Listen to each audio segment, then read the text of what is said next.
Commissioner Johansson. Good morning. We are in a very, very dangerous situation with the development in Ukraine. We have to prepare for millions of refugees to come to the European Union. Already almost 1 million are here. I visited the border with Poland and Ukraine yesterday. The day before I was in Slovakia. The day before I was in the border between Romania and Ukraine. And I must say that I'm so impressed by all the means, all the efforts from all the EU citizens that are working there as volunteers, are giving clothes, foods, strollers, dogs' meat, everything to help for the refugees, open their homes for people to come and live with them. So this is really a moment to be proud of being European, but this is also a moment for strong decisions. We need to have a proper legislation in place for the protection. That's why we have proposed a temporary protection directive to activate it. We need proper funding for this. We need proper guidance for how to deal with the different situations that occur at the border.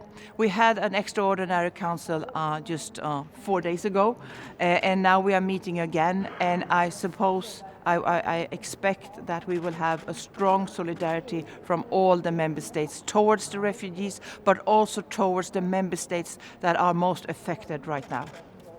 You said you expect strong solidarity. What does this include? Does this also include relocation of refugees? As far as I know, Poland and other countries have not been asking for that. No, there's been no request for that so far. But we're going to need funding, we're going to need equipment, we're going to need many of the member states have activated the civil protection mechanism, for example. So this is important that we help each other in this situation. When are you expecting the protection directive to be adopted by the member states?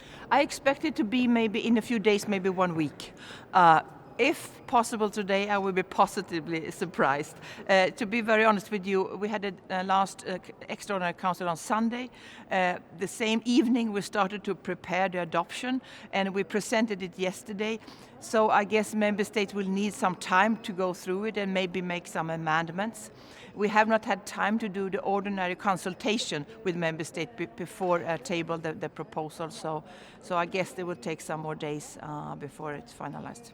The numbers of Ukrainian refugees coming into Europe, especially in the neighbor states, Slovakia, Poland, they're growing daily. How is it that Poland can think that they can do it without European help?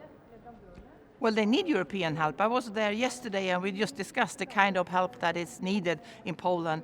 And for example, they need financial support now because they're going to have to find accommodation for people. They have to find schools for the children. They're going to need money for the refugees. So this is one concrete example.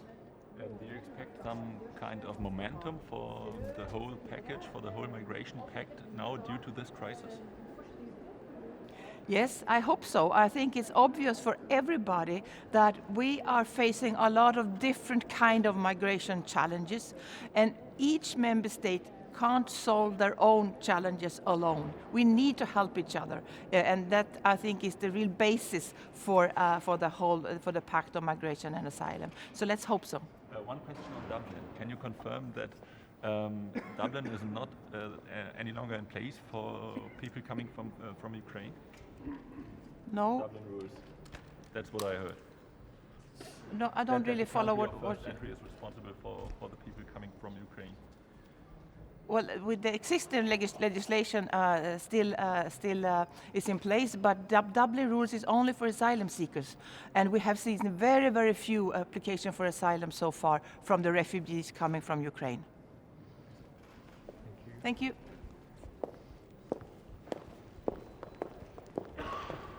Here. I visited the border with Poland and Ukraine yesterday, Romania and Ukraine, and I must say that I'm funding for this. We need proper guidance for how to deal with the different